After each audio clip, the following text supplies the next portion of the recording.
my standpoint, there's a lot that goes into taking care of your customers and making sure that any enterprise that you're working with is providing the best level of support and care for your customers.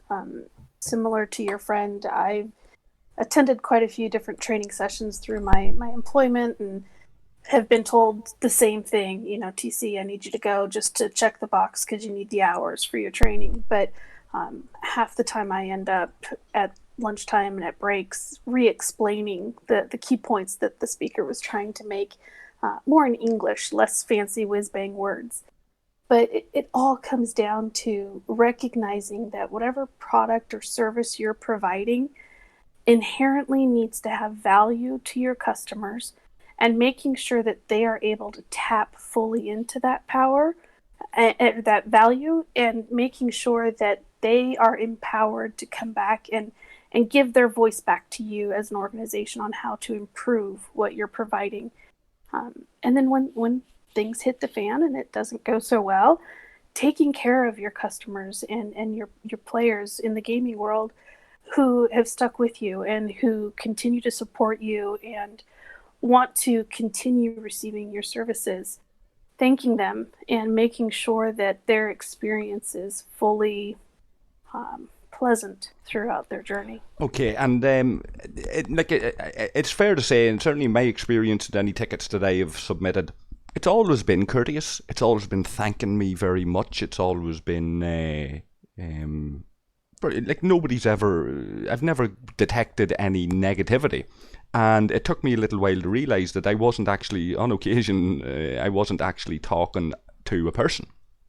So Yeah. the idea of the bot is something we're going to get to now very shortly. But just for the benefit, I suppose, of anybody that's going to pay any attention to this, you have a bit of background in customer service. You know what you're talking about here. Can you, without getting into too much detail, but your private stuff, can you give us a wee bit of a sample of what that is? Why the reason why I'm asking TC to be here and to comment on this sort of stuff? Sure. I have a unique position within the organization that I'm employed by, technically in marketing. And my role is to work closely with the devs who create new features and content for my product, really understand what they're doing and why they're doing it, and translate dev talk into English for my customers so that they understand what the products and features are that we're giving to them. I've spent up to 80% of my days throughout the course of the last couple of years on the road, standing in front of customers, helping them really understand the product and feature that I'm helping them integrate into their daily operations. And that bit of a spiel you give us at the start in terms of the values that you regard, the values that are held in relation to what is customer service. Would that be more reflective of the company that you work for, or is that your own views from your own professional life, or is it a bit of both, or what? I would say that it's a bit of both. My company does everything we can to make sure that our customers are exceedingly pleased with the products that we offer to them. We do build tangible things with wheels. You can assume, being my name is Truckin Chick, what I do a little bit. But more than just my company's views, it's mine. I've always been a person who wants to stand up. So you're in the logistics business. Is that fair to say? Transport and logistics is that's fair. Big sort of company. Are we talking quite large in the States? It's very large globally. Okay, so you're at the coalface when it comes to a lot of customers. Like, how many customers are we talking about? Estimate? Tens of thousands. Tens of thousands, and is that an easy estimate, or like globally, does that number get bigger? Significantly. Okay. So you're talking about working for a global, multinational company. Yes. Global market, and customers anywhere in the 5 to 6 figure bracket, maybe rising if you take the international market. Flando, I'm going to move on to you. you're regular with the community panel. TC's becoming a bit of a regular too, but you're regular with the community panel. We've talked customer service a few times.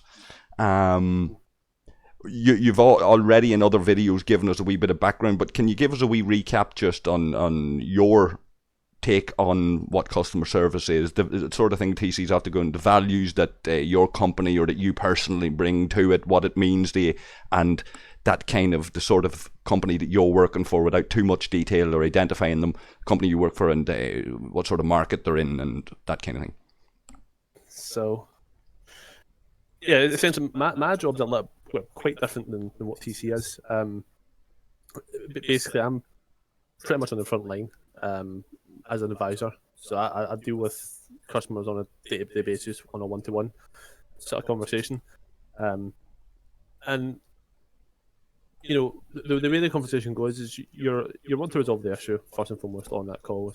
That's fine, but you're also there to essentially give them a happy experience. You know, when you leave that conversation, whether it's phone call or email or whatever, you're wanting to kind of leave that little memory that, or even remember that they'll maybe have a future experience with either your own company or another one's, but they remember your conversation with them. You know, you want to kind of leave that imprint, and it keeps them happy, and extremely happy actually, to know that if they have another issue in the future with your company, they're not going to be kind of worried about having to make that step to contact you because they're concerned of how exactly you're going to reply. You know, if you've left that good experience, then they won't have any concerns, getting back in touch for future problems. So being on the front line, I've worked for the company I worked for 6 years, and we went through various different training methods on sort of how to tackle issues and sort of what is the best way to deliver customer service. The main root of it is pretty much the same. They might change kind of what you say on a call, or kind of how you might introduce yourself, or sort of how you end the call, that kind of thing. But the actual root of it never does change. But I mean, customer service is, when you ask them what is customer service, it's although there's a genuine definition for it, there's a lot that goes into it. You know, conversational wise, being upbeat, being positive, giving the resolution if possible, if you've got the right tools to hand, which hopefully that is the case.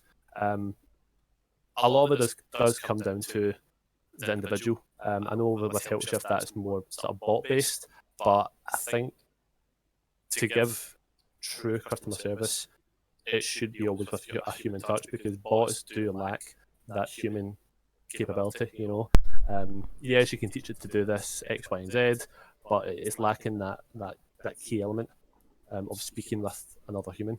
Okay, and you might have covered a bit of this already, Flando, but the company you work for is quite a large company, and there's a lot. Again, it's a global market, more or less, you're dealing with, isn't it? No, it's just a global. Well, not yet anyway. UK and Europe, right, is sort of where priorities, but we're talking tens of millions of customers. Yeah. Of all age ranges. So it is quite diverse. You know, it's not focused on a single age group or ethnic group. It's probably as diverse as you can get it.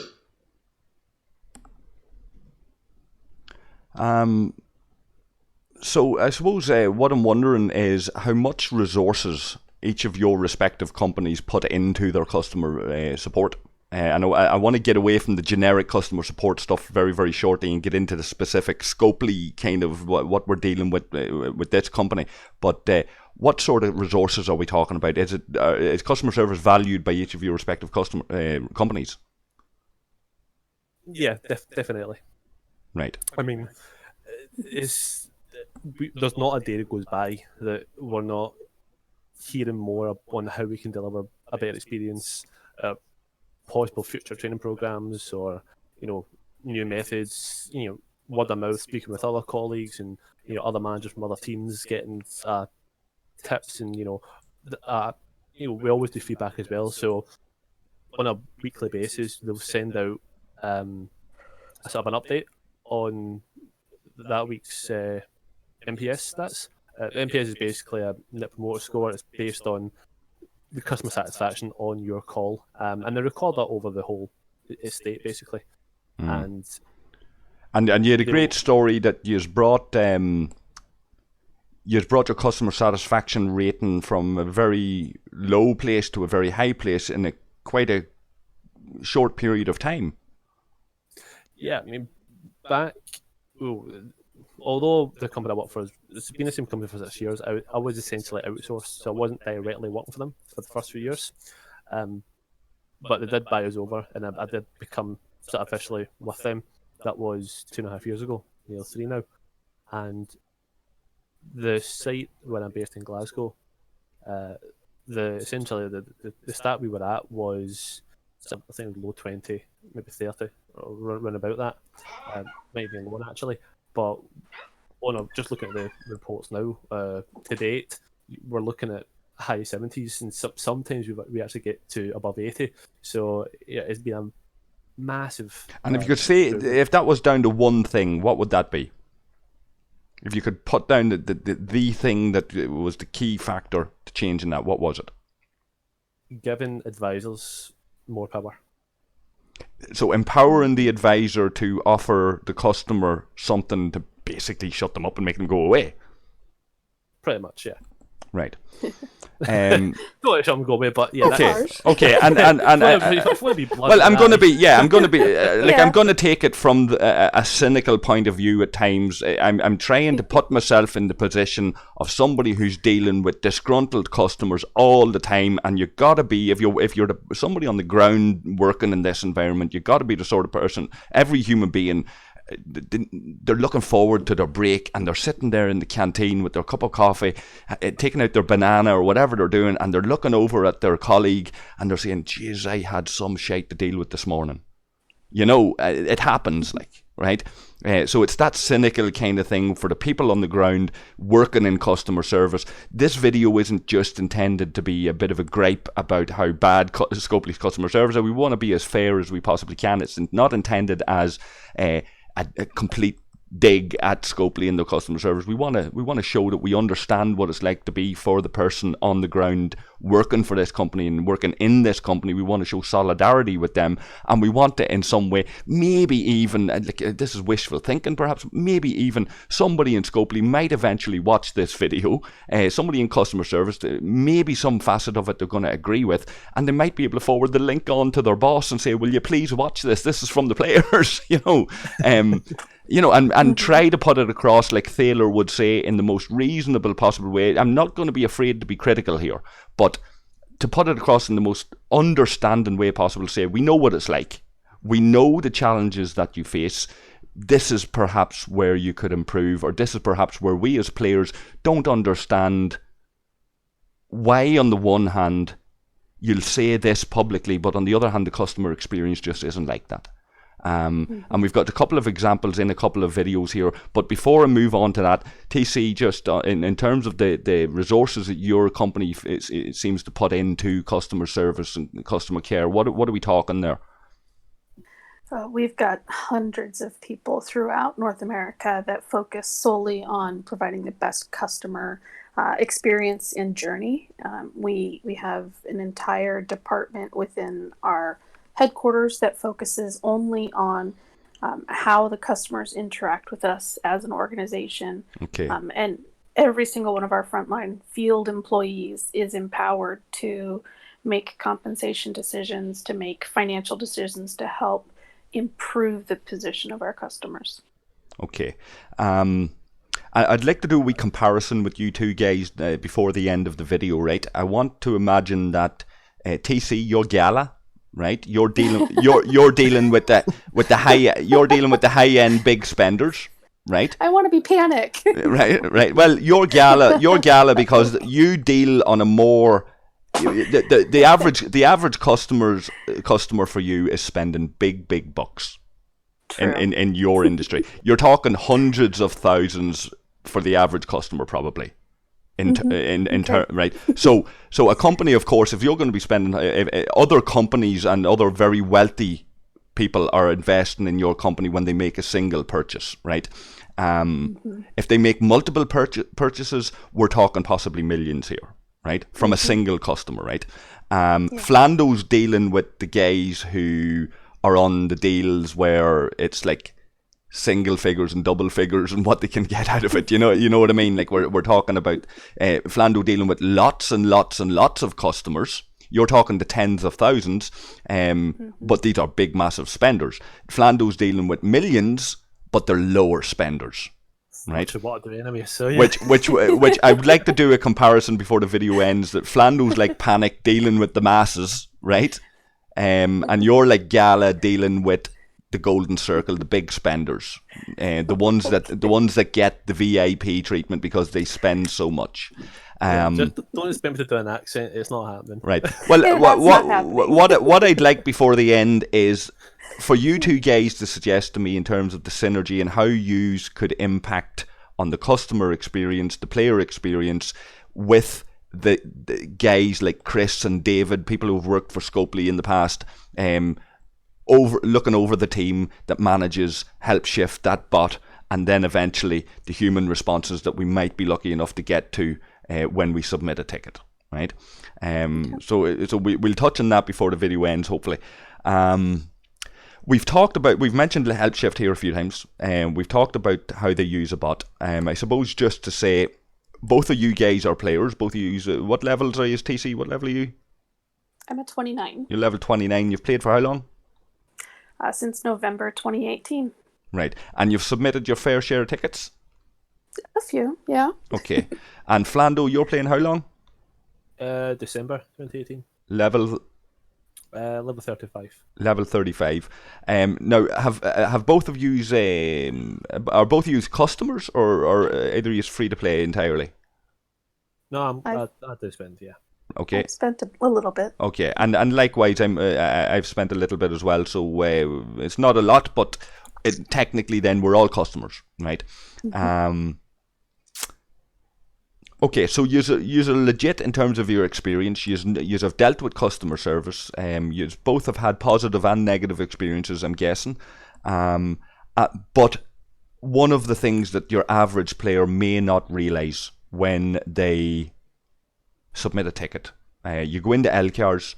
I'm having a difficulty with this. Somebody says, submit a ticket. How do I do that? Somebody talks them through it, and they end up going in and submitting a ticket in the game, right? They'll get an automated response saying, right now it's mentioning COVID-19 and all of this kind of shit, but you'll get an automated response saying somebody will deal with you very shortly, and then you'll get a message, right? I don't know if you two guys have perused this Help Shift bot, but a lot of what it talks about at times is basically imitating human interaction, right? That the bot is designed to come across as a human, right? And so and some people can be fooled by that to the point, and it's a very intelligent bot. It is very accurate in terms of how it will respond to you.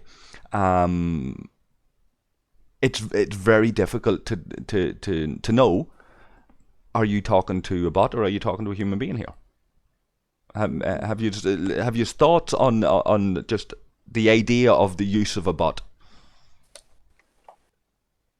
It has crossed my mind a few times. I mean, there are a lot of companies that do use bots as a sort of main team, essentially, for dealing with customers.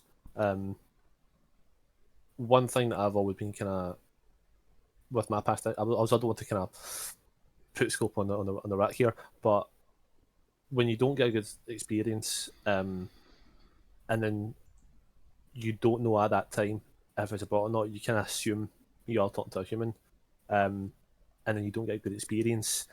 That is probably worse than if you got a bad experience from a bot, because you're actually getting, because previously you're getting that human element, but you're still receiving a bad experience from that person. Probably worse than receiving a bad experience from a bot, because again, that's programmed to respond a certain way and give a specific answer. But if you're not actually getting that experience if you're getting that experience from a human, then that's down to just that person probably having a bad day, not wanting to speak with you. Is it down to training from the actual company itself, and they've not been given the right training to deal with customers? So, I mean, I didn't always know it was help chat done until not long ago. I did initially think it was always human interaction, until recently when I did find out it was a Yeah, bot. it's very clever. And one of the interesting things there, just Flando, I want to move on to the TC now in a second, is when it mentions here on the HelpShift website, when it mentions what the bot can do for you, basically, right?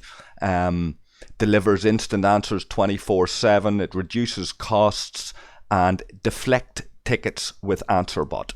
The use of the word deflect, very telling there in my book. I'll move on to UTC. What are your thoughts on the use of a bot? I'll be honest, the first couple tickets that I submitted and I got a response, I got a little bit of warm fuzzies because I got a real person responding to me because they had a name. I was a bit innocent and didn't know about this bot thing that CS companies use.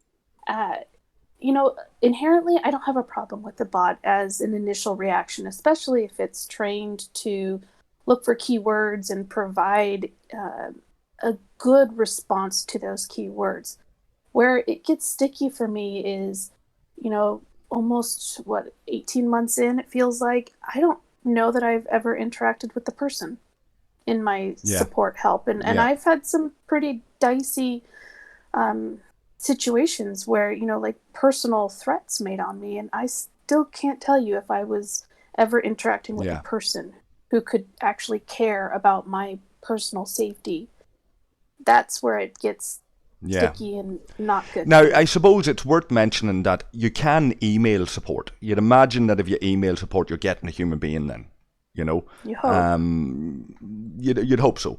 And it's always possible, I guess, to contact HelpShift. If you're particularly unhappy, and this, especially if there's, like you said, there's actual real threats being made against you and stuff like that, and you're not sure if Scopely's listening, it's worth going to the person that provides their service if you're really unhappy and saying, listen, I'm trying to get this company, I don't know if they're using your bot, I don't know if that's who I'm talking to, this is my experience, be warned, like there's real risks here if a person isn't dealing with you, It's also, like, not to forget that you can tweet Scopely and CBS and all of these people if you've had a really, really bad experience and you feel you haven't been listened to. There are other avenues you can take if it's that important to you, We'll not get into too much of that. I suppose one of the things we want to focus on here as we move on is we have two videos, right?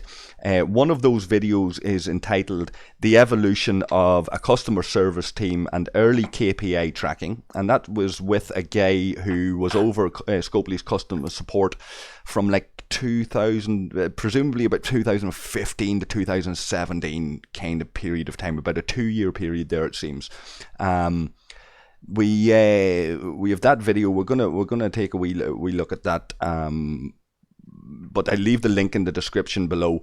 David's no longer with the company. David Tamayo, I'm not sure what way to pronounce his name, but David seems like a nice guy, and he's talked about a number of things in his video and his presentation. People can go and check out the detail of that in the link. But you guys have looked at this and you've made a couple of notes. There's a couple of things I want to focus on in this in terms of what the Scopely employee back from 2015 to 2017, what they were saying in terms of the evolution of their team. Now, I suppose it's fair to say that with David, he was gone probably by the time Star Trek Fleet Command came out. But a guy called Chris took over, and we'll take a wee look at Chris now in a wee minute as well. Looks like Chris is gone as well as of late 2019, early 2020, and it remains to be seen as whether that role has even been filled yet, because we've been looking, well, I've certainly been looking through jobs that are available. There's a community manager for Star Trek in Barcelona. There's a job to apply for. Not sure if that's Chris's job. I don't think so. It sounds like it's more Panic's job. But people can look through this kind of stuff themselves, like if they want to dig a little bit deeper. We're looking at the video up to 2017 with David Tamayo when he outlined the evolution of a customer service team. We heard a lot of very positive things in David's video. One of the things I want to start with is the idea when he talks about empowerment there. There's a lot of stuff in it. It's a 20-minute video. But when he talks about empowerment, it reflects on something that Flando was saying there a little while ago about what changed for his company was the ability of the customer service person to respond on the fly and offer a bit of compensation, right? Or do something, you offer them a better deal, whatever it is. That's something that it feels to me has changed dramatically. My experience is going way, way back to beta, possibly into David's time, certainly in Chris's time. We would have had compensation packages given to us by customer support on the founder server numerous times. There's a lot of scare stories about it because some people were overcompensated and lots of different people giving out about that stuff. But that's old news now. But I remember a time where you could contact customer support. Particularly one of the most famous ones was bugged missions. It was widely recognised that a lot of missions were bugged, and it had reached the point where people were sending in a screenshot of the mission saying you cannot progress or whatever it would be on the screenshot, and automatically they'll complete that mission for you. Just like that. There wasn't even a question asked about have you tried this? Have you tried that? Automatically complete the mission. There were people completing missions, were picking up missions that they couldn't have completed if the game was working, that were getting missions completed with them and getting amazing rewards just like that. Blink of an eye. Right? Wow. Other people were getting compensation chests because they were acknowledging that when the merge happened and when different things happened, that players had been handled or mishandled. And if you put in a complaint, they'd look at it and they'd go, right, we're giving you this compensation chest. And it was common, right? I didn't, some people probably exploited it. I didn't exploit it half as much as some people I know. I didn't exploit it at all. And when I say exploited, if I had known how rampant this was, I would have been sending in a lot more tickets and would have got an awful lot more out of them, It always felt to me like there was a regime change at some point, some sort of change happened. When David's talking here on this thing, it sounds like since this time, they just done a U-turn and said, right, we've been far, far too lenient. Too many people are exploiting us. Scopely were on lockdown from 2017, they've gone on, when it comes to customers, we're just locking everybody down. Nobody's getting nothing out of us anymore. Right, and that's what it really, really smells like. And it seems like there was a policy change that just said the gates were wide open. Now we're locking them up and we're putting chains on them. And it's like, well, there's a middle ground here. You don't have to chain the place up, but you shouldn't be just throwing the gates wide open either. It just seems they went from the sublime to the ridiculous. So I've waffled a little bit about that. Have you guys any issue, any comments on that or on anything in that presentation that David done back in 2017 or whenever it was? Okay. Quite a few things stuck out to me, right? David seemed to be very well put together as far as what his vision is and how the CS team has evolved through Scopely, through time.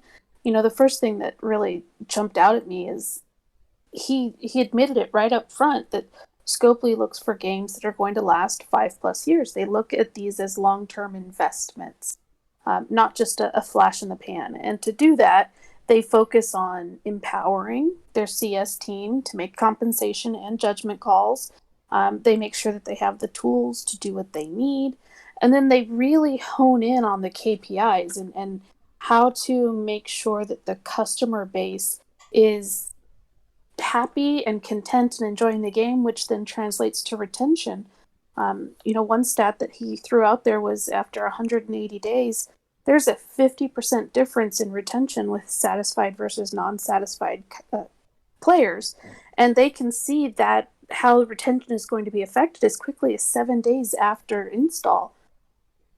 It's impressive to me that they've dug this deep into the KPIs, but to what you were saying, Amorgin, they they went from having a no holds bar customer support function to a complete snap and everything is gone, and now the customer, the player, is not believed when a ticket is submitted, or has to jump through dozens of hoops to be able to get any recompense.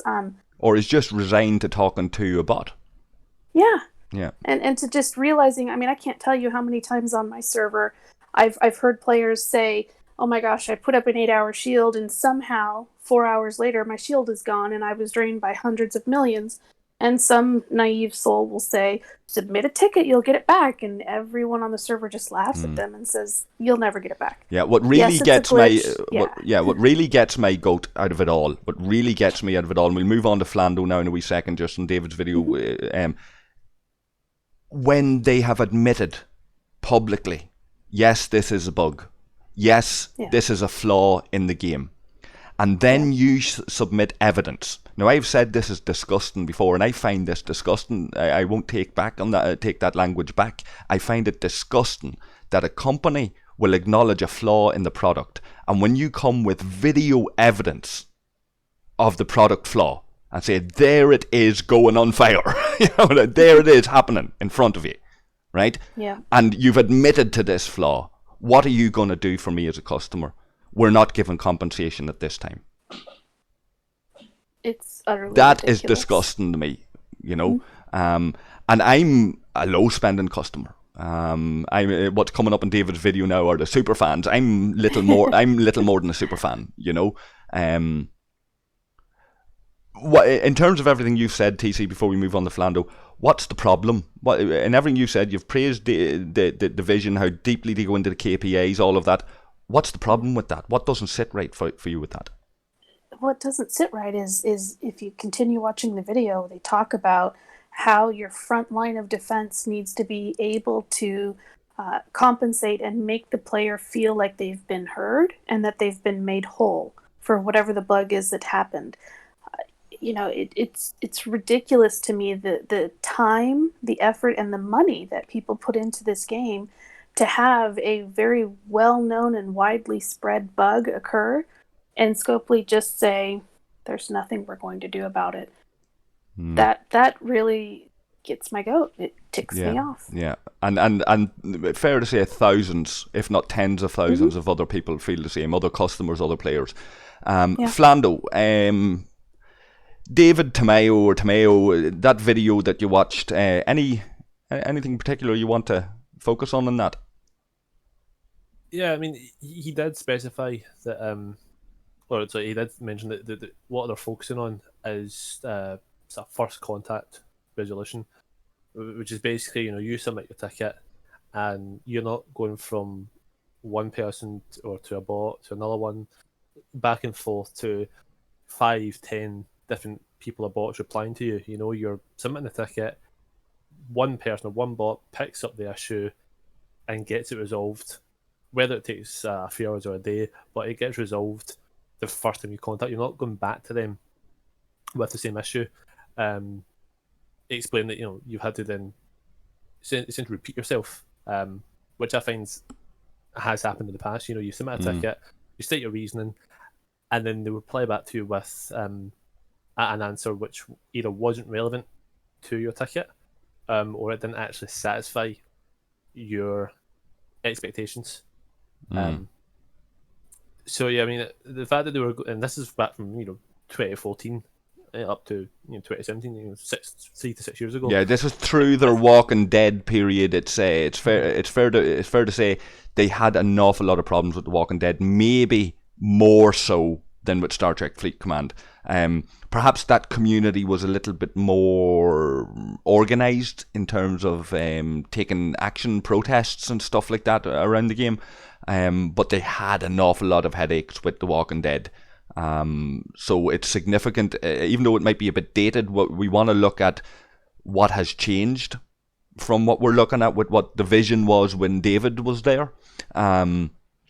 Through that difficult period with The Walking Dead, bringing us into the Star Trek Fleet Command era, and what they have lost when they lost. Maybe it's not David personally. Maybe they lost something when they lost a guy like David. I don't know.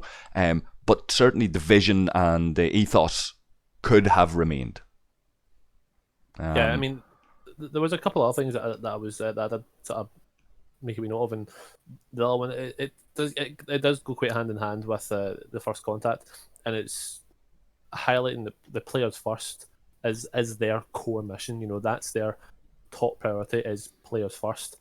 You know, no matter what happens in the background, you know, in the boardroom meetings or you know, speaking with developers, you know, it's putting the player first, giving them the best possible solution to any problem that arises. And then even going into the sort of developing side, and they're saying that individuals sort of go and look at every product spec and every feature, and making sure that it's, you know, user friendly. It's gonna be what the customer's wanting. It's gonna, you know, keep everyone excited for new and upcoming features and you know, going forward. And again, when I'm watching this video and I'm sort of looking at what's happening now, it almost looks as if they've just backtracked, you know. In a lot Just of put ways. this whole thing, all of this good stuff that they're talking about here, just put that in the bin. Yeah, definitely. I mean, if this video was recently, you know, in the last year or so, and let's say I wasn't playing Star Trek, and you know, I knew a bit about the company and I'd seen this video, and this is how they were promoting, you know, what they're doing from a customer service point of view, I would be really happy to start playing this game, knowing that this is what they're doing for their community. This is their And that, values, it's their ethos. Yeah. yeah, it would get me more excited. Yeah. Not just to play the game, but knowing that if there's going to be a problem, it's not going to be ignored. I'm not going to get sort of going back to help you sort of deflected, or sort of put to the side. So yeah, it's a real eye opener. It's a bit hypocritical as well. Yeah. You know, when they're saying one thing and they're not actually doing it. Yeah. They're doing the other. I'd love to hear if there's anybody happens to watch this at any time that was a Walking Dead player during the 2015-2018 period, 2015-2017 period. I'd love to hear what they have to say about the customer service experience back then, whilst this ethos was being promoted at this More Gaming conference in 2017. I'd love to see, like, we can say that it seems a bit hypocritical, but the out there for Scopely is, well, we've changed. David's no longer employed by us. We've changed our policy since then. Boards of directors have possibly changed. Other staff have changed. You know, the company ethos has changed. That's no longer relevant. But I'd like to know, would the Walking Dead guys who were submitting tickets and complaining back then, were they getting a positive customer service experience where customer service had their hands tied and were doing the best that they could, and the players, were they critical of customer service the way Star Trek Fleet Command would be? And what is it a true case of hypocrisy here, that out publicly at a More Gaming conference we're saying all these really nice things that all sound good, lots of buzzwords, but in reality we're going home and it's like cracking the whip, lie down you fucking, you're dirt on my shoe, fucking back in your corner, player, you know, unless you're a whale we don't want to know, you know. I'd love to hear what the real experience was there. I want to move on soon enough, like, but are there benefits to having a bot? Can you guys see that there might be benefits in your companies? Yes. Okay. Sorry, go ahead, Flando. I would probably say no. I mean, from a cost-effective standpoint, I mean, yeah, it would be, I would imagine, cheaper. But in terms of sort of the kind of issues we deal with, it's quite diverse, you know. We do have a bot system in terms of when you sort of phone us in, you state your reason for calling, what the issue is, but the bot that we've got is only there to essentially transfer you to a human who's trained in that Right. sort of field. to then deal with your issue. They're not, the bot that we have isn't actually to deal with the issue in itself. It's just to get you to the right person to fix that problem, essentially. So I mean, bots in a sense are good if they're used in the right way. Dealing with the actual customer themselves, I don't think is the right way to go about it. I agree, Flando. I was going to go into, yeah, a bot would be great in my company because so many times I get the same email question from 35 different customers, within a day. And if I could have a bot that says, okay, George is asking me this, and it's the exact same thing that Susan asked me, this is the pointed response. And then if that doesn't work, then they can reach out because they know me as a person. They know how to get a hold of me. I think I've gone through probably 25 or 30,000 business cards in the 15 years I've been with this company because I'm out there in front of customers and they know me and they pick up the phone and call me. Would I want a bot to answer my phone? No. But for email, it could make life a little bit easier. Yeah.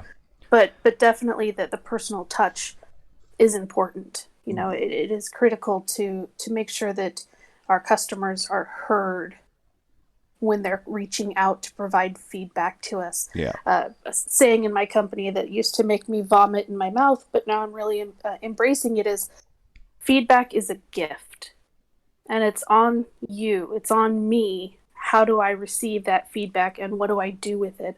Scopely, our feedback is a gift. And it's on them to figure out how they can either accept that gift to show us worth or say thank you, spit on it and throw it away. Yeah. Right? One of the things I want to talk about here is I want to get just touch on it before the end of the video as well. It's customer satisfaction. What we're talking about in terms of customer satisfaction in your respective companies and what we would estimate that to be at with Scopely. I think we did this in a community panel one time. We'll do it again for the purposes of this video.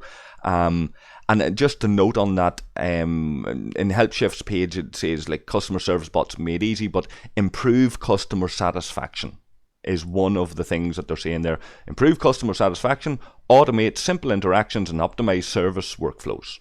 Right? If you're a customer of this company and you want to improve customer satisfaction by using this bot,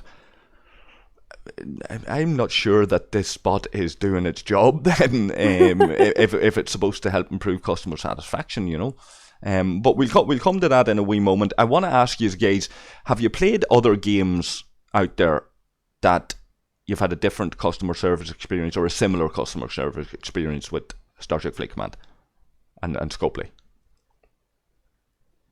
I would say that in all the games I've played online, where I've had to do with customer support, Scopely's is probably the lowest on the list. Lowest being poor service. I was not to try and put them under the bus, but just being totally honest, I don't think there's been another company game wise that I've dealt with that I've not been absolutely fuming about when I've received a reply back from a ticket that I've submitted. Yeah. I mean, I have had bad responses in the past in terms of how many, and the lack of involvement from the company themselves. Yeah, they're lowest on the list, definitely. Right. TC, any other games you play there that? I guess I'm unique in this bunch. This is my first online mass player, MMO, whatever you want to call it. I have played other mobile games where I have reached out to support and have had great experiences. And I will say that the lack of care and luster I've received from Scopely has really made me not want to play any other MMO games because this is all I know. Yeah. And when all you know is this crap, it's hard to want more. Yeah, and it's interesting you mentioned the MMO thing. I was thinking way back when Scopely were an MMO and all that there. To my mind, an MMO was more always like Final Fantasy 11 or 14 or World of Warcraft or EverQuest or whatever. These kind of games where real nerds played them, not people play on their mobile phones. I always associated with kind of Candy Crush and all that kind of stuff, Yeah. right? But I suppose these worlds are converging now, and technically it's an MMO, grand. It's just not what I imagined. But I remember I remember playing an MMO, right, where if you got into trouble, right, if you were saying nasty things or somebody was complaining about you, whatever, an actual physical character, he could be invisible and you not know, and he could be standing in front of you, right? He had God powers in God mode, we'll say, right? But he could appear. He was a games master that could appear, right? In front of you.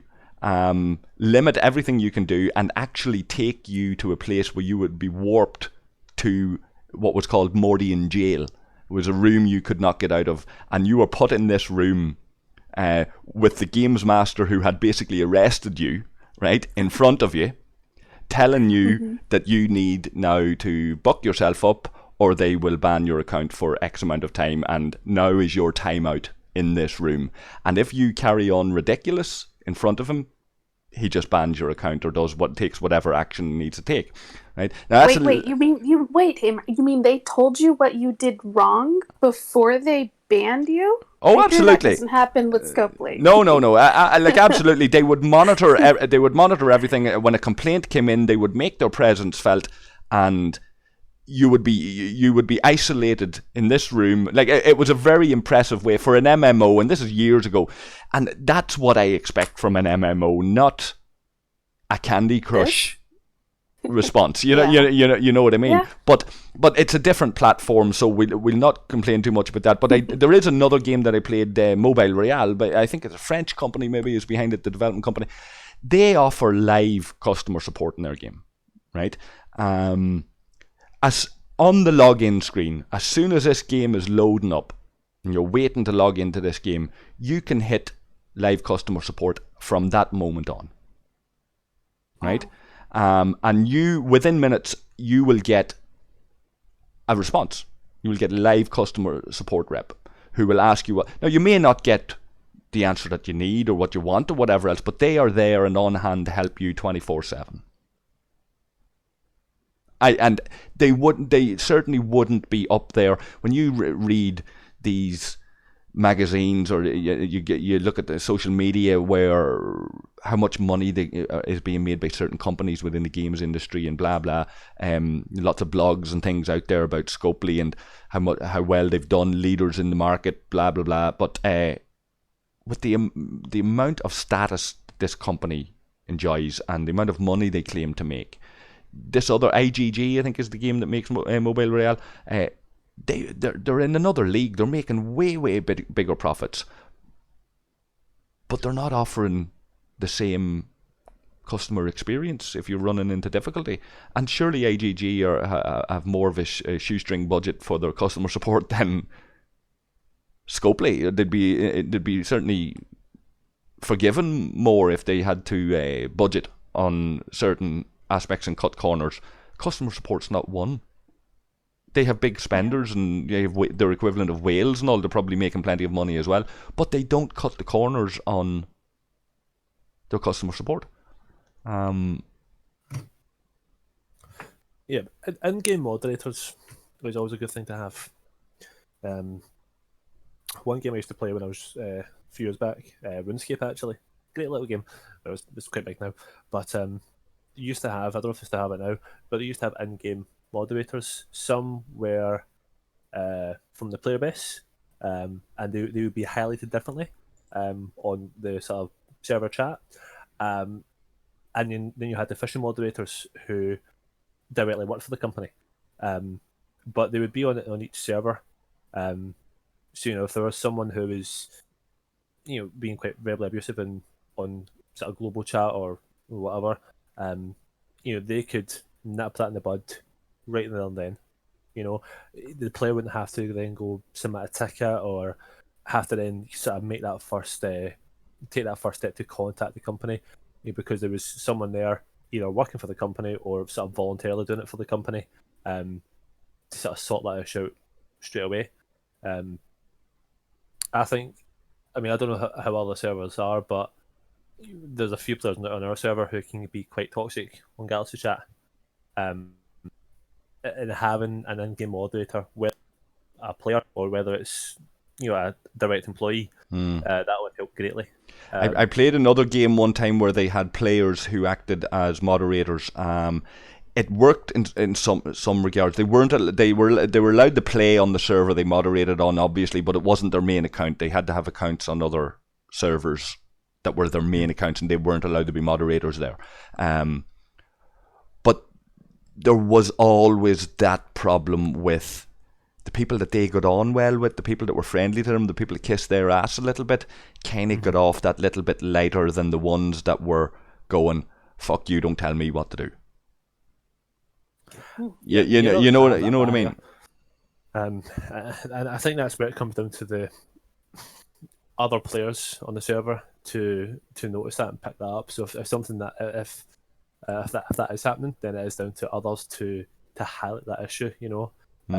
If you're going to become a moderator, you shouldn't have that sort of biased reaction. Yeah, well, unfortunately, it was there. It was alive and well, and the reasons they gave at the time was we're offering this, and they offered a very low subscription rate, and they were like, the reason we're able to offer you this low subscription rate is because we don't invest in employing people to monitor the game worlds.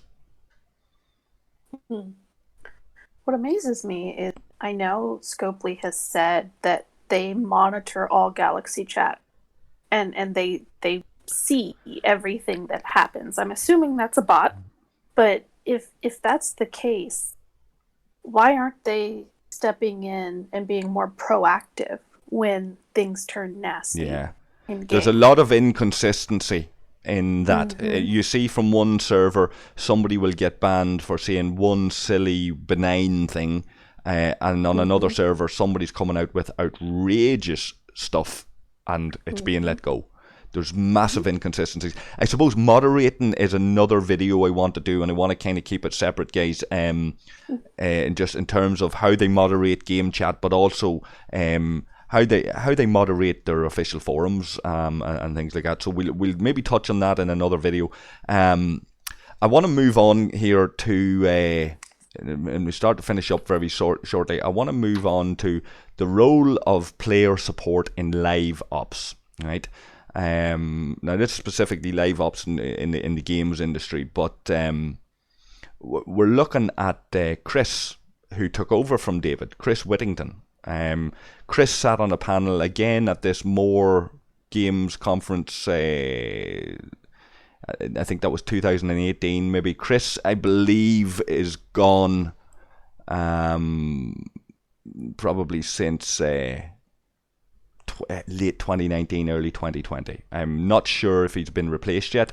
And one of you guys mentioned earlier about in your early days playing this game, you got a nice message from somebody who had a name and they would respond to you. I do believe I've dealt with Chris directly in customer support. He was back in the beta days, back when we would get compensated and things like this. I do remember Chris having a good name. I remember the guys on the founder server, some of them saying, if you manage to get Chris, that's who you want. That's the guy that will resolve your issue for you. He'll make a very genuine attempt to get your issue resolved. I don't know if that's because he was the senior guy, or if it was because he actually was a no-nonsense guy. But Chris is gone now, and I don't think it's a coincidence that Chris has spent a 2.5 year period with the company along the same lines that David Tamayo has. Like, I don't know if this is an industry norm where you'll do maybe 2.5 years in with a company and then move on, or if it's a case that Scopely just can't hold on to anybody for more than 2 or 3 years because of the environment, because of what the environment they're expected to work in, the tools they're expected to work with. Dave and Chris both seem like they would be good employees. They both seem to know their craft. I don't know. I get the impression there. I could be wrong. I get the impression that they were banging their heads against the wall trying to convince this company that they needed resources to do their job properly. I think inherently when you have one person or one group that is at the front lines, and they're tasked with bringing the message back home to the company, and that message isn't always positive, rah, I love the product. It makes it harder day in and day out on both sides to hear the message and to actually do something with it. I know personally quite a few people that have worked in other companies in my industry that have similar experiences, and I've run into this myself with a product or two that I've represented. And kind of getting a bad reputation on me as an employee because the feedback I'm bringing back is negative. I wonder if that's part of what happened with David and Chris, right? Hard to know. We could speculate here all evening, I guess, on the guys and what went on, and really they know, I suppose. But have we noticed any changes since start of 2020? Like, if you take out the COVID-19 thing, have we noticed a change in how customer service? Like, it feels to me like it's even more automated. I think it's more automated, but I also think your community managers have been more vocal. You've referenced Gala and Panic earlier in this video. They've really come out and had a lot more conversations with players in public forums rather than just privately. And I have to hope and I have to think that some of the feedback that we as a player community have provided is what's driven some of the compensation chests that they've given to the entire player base. You know, the oopsie, we screwed up, we know it, here, let's fix it.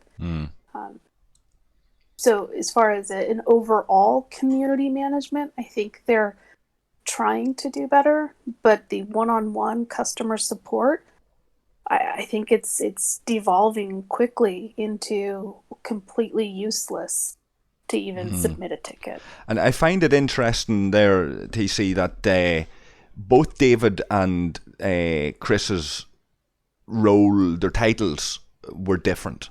I wonder about Scopely's getting people to double job and things like this, and is the person who works with customer service like Panic and Gala, are these people expected? Have they got clearly enough defined roles, or do they?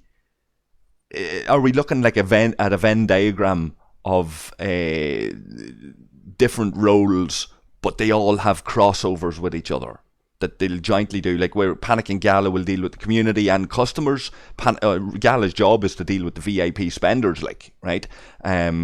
She was hired as that courtesy person, can I take your bags, sir? I'll show you to your room, sir. Would you like some aftershave after you take a piss, sir? Like, that's all that kind of high-end kind of luxury stuff that you'll get if you're spending bigger bucks than you would if you're. I've used the analogy before. If I go into a top hotel, I expect all of this shit because that's what I'm paying for.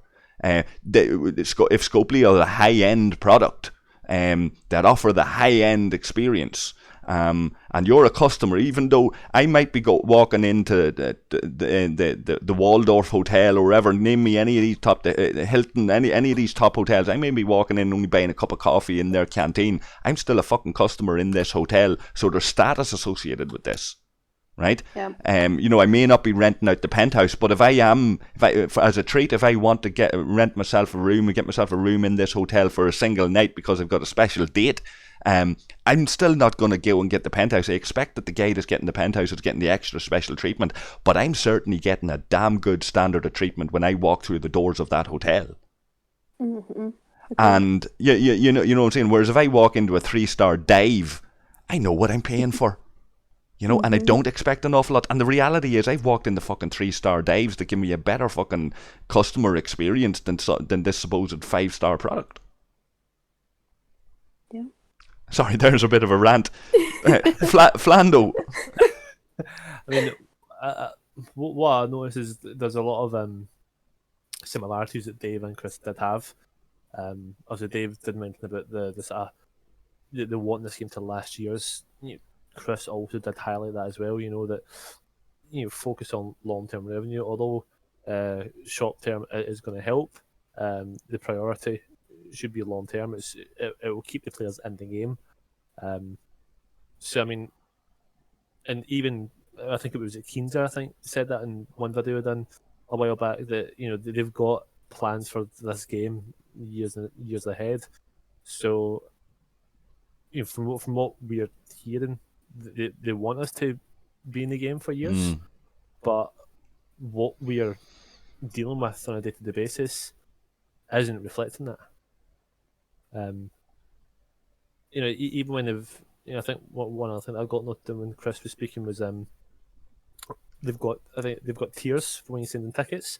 So I think this is where the bot comes in quite handy. You send in a ticket, and then it's either for feedback or it's for a bug or it's for something else. This is where the bot should come into effect and categorize where this ticket fits in, and then you have the human response to that. Obviously, what they're lacking is what they're doing is you've got the bot categorizing it, and then the bot replying as well, which obviously to me isn't quite right. But I'd like to know. I know they've not. I don't think they've done this year's video, but I would like to know sort of what their ethos is for this year, and has it changed from when Dave and when Chris have done it in the past? Because like they've said quite a lot of similar things, although not in the same words.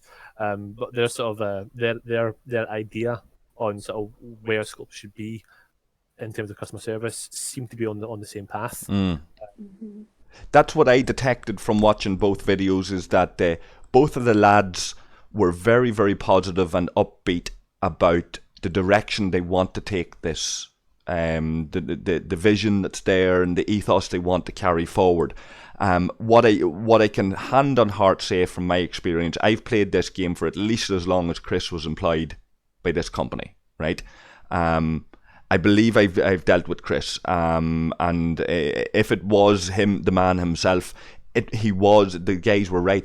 He was quite helpful, right? Chris was probably the guy that was dealing with, as I mentioned before, some of the compensation that was given out and whatever, right? I always found myself wondering, was Chris the man that was expected to adapt from having the gates wide open to shutting the gates and locking them? And how he managed to adapt to that. Did he have a difficulty adapting to that? Did he himself privately know that these players are going to be unhappy and I'm not going to be the man to take the fall for all of this, And I wonder, have they even replaced him yet? I've done a little bit of digging, not massively so, but I've done a little bit of digging, and I've not found anybody that holds a similar role or title to what they've talked about. So I don't know. Is there anything just finally on the Chris video and all that he has said that either tallies really well with what Scopely, their actions, how they treat us at the moment, or that is in contrast, that it's not? Because Chris is more relevant here than David when it comes to more recent tickets that we would have submitted. Both of you guys have submitted tickets during Chris's tenure. The biggest thing that I've noticed that he spoke about that I've never seen done, anything that I've raised, or from what I've seen from anyone I've spoken to, is and I kind of touched on it earlier on, is making that connection to the customer. He essentially did say, building the connection in customer support and making it customer experience. Look for that place to make the conversation special. There's in no conversation I've had with Scope to support that's essentially built that rapport. And that's what I wanted. That's why I was asking you guys earlier in terms of, is this your own ethos that you bring to your company? Is it your own, your views on customer service? Is it your own? Is it one that's your company's that you've adopted? Is it a little bit of both? Chris does, and what you're saying there, Chris does seem to have been, in the times I dealt with him, or certainly in the early days before this game went to global launch, Chris did seem to be the guy that did try to have a conversation with you. You know, a little bit like Panic does. You know, where Panic will try, if you do happen to get him, it's getting the guy is the problem, you know, but if you do happen to get him, he's gonna have a genuine conversation with you. He's gonna be a nice guy. He's gonna chat with you. He will find a common ground with you. He's talking to you and you're talking to him. He's not giving. It's not like EMK John or some of the moderators there, where it's just not my job, or I'm sorry, I have to come out here now with the jackboot, shine a flashlight on you and say get back into bed. You're causing a scene, you know. Panic tries to have a sense of humor and tries to have that connection with people. I can honestly say that would be my feeling of Chris in the early days of Star Trek Fleet Command. But around the time of global launch, something changed. Yeah, I mean, it's disappointing. So it is when you see obviously what they're speaking and what they're promoting, what their ideas are, and then you see what's actually happening. And yeah, you kind of wonder: is it have they been had the reins pulled back on them? And you did mention earlier on that, you know, when you're in that position where this is your ethos and you want to give the customer that experience, and I've had it myself in my own job. You know, I mean, although we have the tools for the most part to give the customer the right solution, we don't always get it right. You know, there are going to be cases where you're not going to give the customer the right answer, or you're not going to have the best solution for whatever the problem is. But when you're trained in that sort of way, where for the most part you're able to give the majority of customers the right answer, and then you get that one where no matter what you do or no matter who you speak to above you can't provide that solution, it does. I mean, it's a gut feeling, you know, and you feel disappointed in yourself because you can't give them what they want. Because the customer's not happy, so they're also disappointed. And it is really demoralising, you know. So somebody like me, like is why Panic regard me like Gordon Ramsay. Somebody like me then coming in and saying there's a disgrace and you're a fucking shower of cowboys, and that doesn't help then, no. Well, I mean, it also doesn't help, of course, but you know, what we're always kind of told, and you know, when you come off that phone call and you go into the next one, you know, whatever mindset you were in on that previous call, whether you are, you know, buzzing about it, you are sad or whatever, you know, this is a brand new call, you know, clean your face, you know. That's hard, that's hard to ask a human being to do. It is, but that's part of the job of of providing good customer service. You have to do that. If you don't train yourself like that, if you don't learn how to do that, I mean, it's people think, you know, you're sitting behind a phone or whatever, behind a desk, talking away, and they say it's an easy job. It really isn't. To actually be a person to give not great customer service, it does take, it's a lot of mental strain. And like I said, if you can't deal with taking the criticism from customers, then don't you're in the wrong job. Yeah, pretty much. Yeah. Agreed. There's a bit of knack to it in that sense. But again, and when it comes to the replies, though, that's probably kind of the only pro I would see when it comes to dealing with a bot. You know, if you give a lot of shit to a bot, you know, they're not going to then go to the next one, the next ticket after you, and you know, deal with that next ticket improperly, because it's not got that human element. But at the same time, that bot will have given the first person probably the wrong answer or not the right solution. They might give the second one the same kind of outcome, and it's just creating that snowball effect. So I mean, there's a lot. The training part of it is crucial, and getting the right people into the job, making sure that what they're being trained on is essentially preparing them for what's going to come, the good and the bad, and then giving them whatever tools are necessary to deal with as many problems as they can, but also letting them know that you're not gonna get it right each time. Realistically, it's never gonna happen. There's a balance. There's a fine balance you have to have in order for it to work.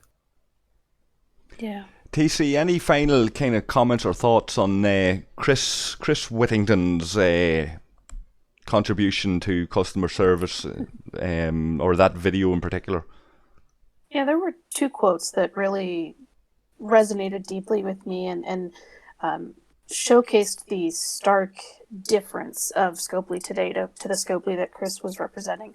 And the first one is he talked about how his organization's responsibility was to focus on the player experience and fixing issues. He said, "You're going to do everything you can to keep those players," and then he paused and he said, "as long as you have a fun game." And that kind of resonated with me with what Scopely's trying to do right now with the arcs and throwing so many events at us. I think they're trying to keep the game, and I'm using the air quotes on my fingers, fun for us by regurgitating so many events because they don't have the ability to give us new things. But they're forgetting the focus on the player experience and fixing issues. And then the other quote that he said towards the end of his video, when the moderator asked, "Tell me one or two things that your team is doing very well," he said, "It's the player voice. My role is to help the organization remember the player and the game experience. In the end, we want them," referring to Scopely, "to remember what it's like to have fun in the game." And I don't see that coming out of Scopely. I don't see fun because there are so many issues that continuously get brought into the game with updates, and customer support isn't responding to us and touching us on a human level. It's very canned. It's very plain, boring, vanilla. There's no real interaction with Scopely. I don't feel like I'm connected to Scopely so it's much. certainly so that, not the rich gaming experience, the No. rich customer service experience that both David and Chris have talked about. Exactly. And that's covering a period of time between them two guys. That's covering a period of time from 2015 to 2019, 2020. Remembering that Chris has only gone a couple of months. It's crazy. Chris was there up until basically they started rolling out this board content. Wow. And it amazes me, as a newbie to the multiplayer platform, be it mobile or whatever. I had hoped that my love of Star Trek would translate into a love of the company that provided me the ability to play Star Trek. And quite honestly, I am disinclined to pick up another Scopely game. Right? Like, And I just I mentioned don't see Walking it. Dead earlier. Talk to some of them guys, and that would probably put the final nail in the coffin for you. Yeah. But at the same time, there are others out there that'll talk positive game experiences. There are people there that'll talk about WWE champions or games like that, and they enjoy it. And I suppose each to their own. Before we start to wrap up, guys, we've been going on about this for quite a while, and this video is probably not going to be to everybody's liking. But I want to do two things. I want to get the juxtaposition of the two yous and try to pretend like yous are Gala and Panic, and imagine you're in that role. What would you do? How would you use your roles to impact on the customer service experience, the customer service team? Would you see some, like I said, the Venn diagrams earlier, and the kind of like the cross-pollination of the different roles? Would you see, if you were in those roles, the potential to be able to affect positively the customer service experience? And then to finish off, I'll get a guess on the customer satisfaction ratings you reckon Scopely would have. So I'll throw it out to you first, Flando, in terms of you'd be filling the Panic shoes. What do you think? I mean, what Panic does already, in comparison to obviously what the race scope have been in the last year and a half, Panic already does an amazing job, and fair play to him. It's hard to know, what exactly he has to deal with in the background, behind closed doors. If anything, if he's not already doing it, one thing you'd be looking at doing is when you're feeding back to the developer about bugs and issues and all the negative, also feedback the good things. So when a new update comes out or whatever and it's picked up really well by the community, feed that back. Let the developers know what they're doing a good job on, because you want to to have a good mindset for the players and the community and what's coming out, but you also want to give a pat on the back to the developers for the things that they are doing good. Rather than being that guy and bringing to the table just a lot of shite. Telling them, the guys are loving this. They're loving this feature, they're loving that. That these kind of things are what keeping the players happy. But this is how we can make it better, and then you kind of highlight the issues. Obviously, whether he does that already or not, obviously it's hard to say. But that's something I would maybe suggest if he's not doing it already. Okay, and for the guys on the ground, Flando, that are dealing with, that are eventually, if we're lucky enough to get a real person, any thoughts or any advice there, dealing with us crowd of whinging fuckers like? Yeah, I think there. I don't think it's a complete bot-based support. I mean, I think there is a small group of people that do reply back. I reckon I've had a couple of tickets back that have been by humans. But it's just it's impossible to know for certain. But I have more of a genuine conversation. Yes, pick up the issue. But even just the case of look up the player, see what their ops level is, and just when you're replying back, ask them, essentially how they're getting on with the game. If they've got a new ship, I mean, I'd imagine they can see some details on what the player has ship wise. They might be working their way towards building a new ship or doing something else, and could they easily throw in a question relate to them like a statement, Yeah. So I see you're building in your case, I see you're building an auger. Are you looking forward to it? What's your plans? And just having that. Yeah, nice ship. I'm level whatever on my account. Blah blah blah. Can't wait. Yeah. No, I get that. And we used to have a little bit of that. Panic's a little bit like that as well. They'll bring it back and say, "Oh, geez, I'm glad I'm not on your server. You would have raided me by now." This kind of shit. Like, yeah, something that might seem so small to some people can be massive to others. Yeah. It would change the conversation massively.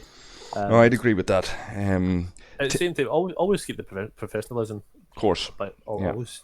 But there's nothing wrong with building that rapport with the customer, even if it's only a one or two questions or whatever. And it keeps the customer happy as well. Yeah. It comforts them. I mean, it would certainly comfort me anyway, to say the least, if that had happened in the past. TC, your gala, you're dealing with the elite customers. Like, do us small spenders really matter to you? I think it's twofold. I think, if my first priority and my first loyalty is to those VIPs, obviously everything I'm going to do is focusing on them. But I also recognize that my VIPs rely on the rest of the population, right? We don't have a server of nothing but VIP. We have a broad mixture of players on every server. And we need to focus on keeping the entire player base happy while catering to the nuanced needs of the VIPs. So I would focus on bringing not only the feedback from my VIPs to the development teams and to the company, but also having a really good relationship with Panic, Flando in this example, to understand what the population that he represents really is looking for. And what they think and what they see. Yeah. Yeah, and seeing the impact of my VIPs on the rest of the population. And I'm sure there's a percentage out of those VIPs who feel frustrated and share concerns about the direction of the game and the future of the game, who want to be able, like we said before, but Scopely's job is to make us want to be playing this next year. I'm sure some of the VIPs are in the same position where it's like, I don't know if I want to play this next year because I don't know where we're going. Or I'm not sure about the direction that we're going. And there is common ground with big spenders and free to play, and then the middle class, those that spend a little bit as well, I think the only difference I have as Gala, the different voice I have is I'm doing everything in my power to push Scopely to bring more, to expand faster, and to continue to add new things to the game, because my population has already experienced up to the low to mid 40s. My population is happy with the 4-star ships they have, and they're ready for 5. I'm the one who's pushing Scopely to go faster. Give me more. I want it all. I want it now, because my population is clamoring for it. So I see me needing to be balanced by Panic and Flando as we go back to Scopely. See, where they lack, we talked about the MMOs earlier, where they really lack is the opportunity for shared gameplay between those guys and players like myself and even lower players. The content, any joint play, like their ability to do joint play, like Armada, it's a joke really for an MMO to claim to be an MMO. The joint gameplay with people is woeful. There's very, very limited. Like, you can score on event boards by everybody going and teaming up and doing the same thing, but nobody's really playing together except in an armada. Maybe they're going to bring Borg armadas, but that's going to be a rehash of normal armadas, except with a different animation, and maybe slightly different mechanic, but it's going to be much the same thing. It's going to be a big Borg cube spinning around in a circle, and everybody sitting there waiting for it to kick off. There's no real interactive gameplay between players, and if that were there, it would occupy all levels. I remember in one other MMO I played, they brought in this sync ability. You could sync down to a level. So you could put people of all levels into one group. The party leader would select what level they're going to sync to, and everybody then automatically becomes that level, and everything scales. And then you go off and you do some joint content together. So the equivalent for us would be, there's guys running around in Saladins, but the guy who's running around in the Kelvin can still go with his Kelvin. It'll just be scaled down if you set it to the level of the Saladin guy. And you'll go and you'll do the content that's relevant to that level. That's huge. And there's also no way for the VIP population to lower a hand to help the common folk, for lack of a better word, come up, right? I mean, very limited. Once you get that Kelvin and that Bordevort and all those big ships, it's all you have to do is smash. Yeah. What else are you doing? You know, there's no training program. If those guys could be leading alliances, which some of them do, but if you take a good example, there's with Flando and Anicius. Anicius is head and shoulders above everybody else in your alliance, if I'm not mistaken, Flando. She spent a significant amount of money on this game. Anicius would be the sort of player that if she could go and mine G3 at a huge rate, and then go and donate it to a lower level new member of the alliance to get that research unlocked, for example, or to go and start mining G4 materials to start donating to players to get their researches unlocked free to play, and they're giving back to their communities. They've spent the money; they have no problem with that. But then they're giving back to the alliance or that they're a part of, and to their family and friends, whatever. I'm sure there's plenty of the whales there that would do that, just to build their group. Yeah. We've got people on server 26 that have maxed out botanies and maxed Yeah. out Franklins, and they'll go do what they need to do and fill the holds, with mods or with data, and then they'll reach out to someone, obviously in a different alliance, and say, my hole is almost gone on my Franklin. Come kill me and get 28,000 Yeah. modulators. You know, We've but then we've they get killed. Yeah, well, that's it. But to them, it's not really much. Yeah. They've put in their time and their effort, which is more valuable. We've digressed off the subject matter anyway a little bit, and I want to thank you guys for taking the time to have this discussion with me. I'd love to hear the comments of other people or any observations. We probably missed things that we could have talked about, but before we finish up, guys, I want to get two things out of you. I want to get the customer satisfaction. Give me an estimate of what you think customer satisfaction is in the company you work for. What do you think Scopely's customer satisfaction rating would be, and then advice to Scopely on how to improve their customer satisfaction. And I'll start with you, TC. I knew you were going to go to me first. Thanks. Customer satisfaction score for my company is one that's pretty easy. We have very vocal customers who are very willing to share with us their opinion of how we're operating and how we're functioning and delivering as a company.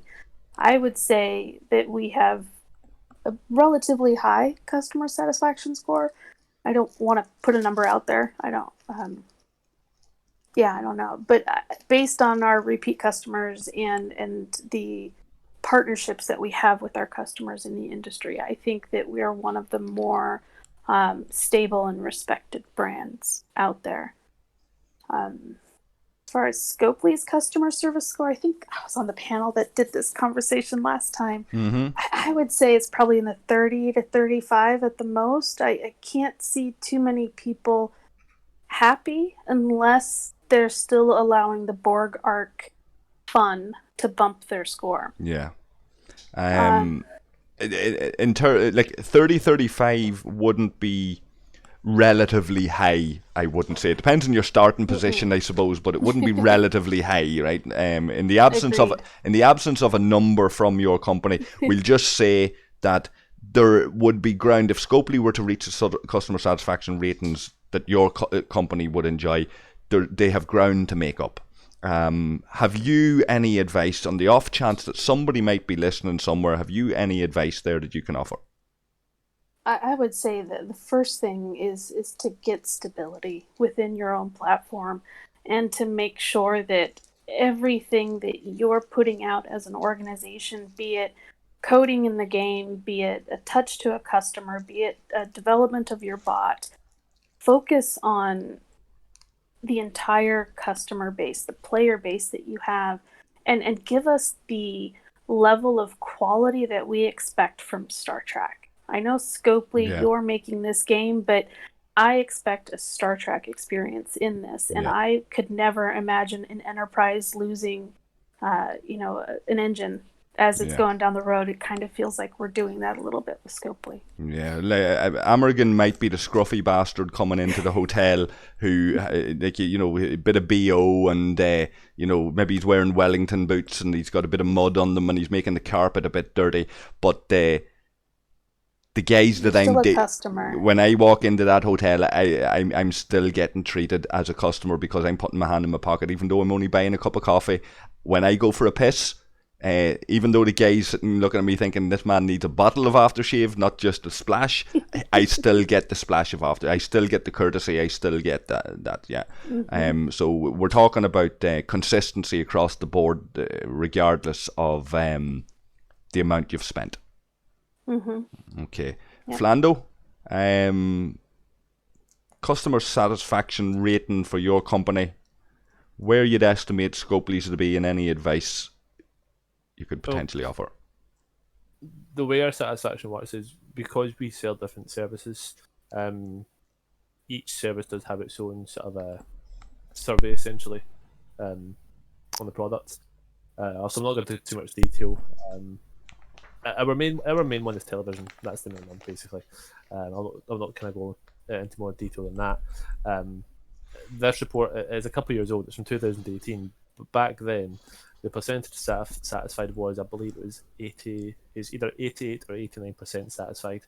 Back in 2018. Comparing that with the fact I think where Scopely stand to date, I would probably say quite similar to TC. 35%. With what's been going on recently, I would maybe push that maybe to 40 if I'm feeling generous, but I wouldn't go any further than that. Mm. And any advice? Watch this video. That's sort of advice. Yeah, everything we've spoken about in this video, pretty much. And maybe if they were to watch the videos with Chris and Dave and maybe remember what they were aiming to achieve at one point, and where they fell off, or where have they strayed off the path. Yeah. Essentially. Get back to the vision and the ethos that when they were younger and hungrier and wanted to impress. Yeah. Okay, guys. Wait, what about you, Amorgin? I'm no customer service expert, right? And I've said what I expect in terms of treatment. I expect, even though I might be the rougher end of the clientele, I expect when I walk in through the door that I will receive the same level of respect and courtesy that a big spender gets. I may not get my bags carried up to the penthouse, but I expect that I'll get the splash of aftershave when I go for a piss. That's real. That's what my expectations. I'm not expecting the guy behind the desk to be clicking his fingers and making loads of staff available just to me. That's okay for the guy who pulled up in the limo, but I do expect that if I need something, the guy will click his fingers and it'll be catered to. What do you think Scopely's customer satisfaction score is? I've heard it, when I asked a few people the views, I've heard it said as low as 15%. If I'm going, I'm trying not to go of my experience entirely, and I guess in what you are saying there, I guess with the Borg content, and given that I have spent on that, and I haven't really spent on much other stuff. It's a credit to Panic. We said before that he's supposedly the one that was pushing for this style of content. So there's something very positive in the direction they've taken in 2020, right? Not in terms of the customer service. I think the customer service has gotten worse. I think it's become more automated. I think they're putting more value on this bot and more effort into this bot than they are into the human experience. I think the customer service rating on an average is probably going to be, you're right, it's probably going to be in around the 30 mark, thereabouts, maybe pushed up slightly because of the Borg stuff. On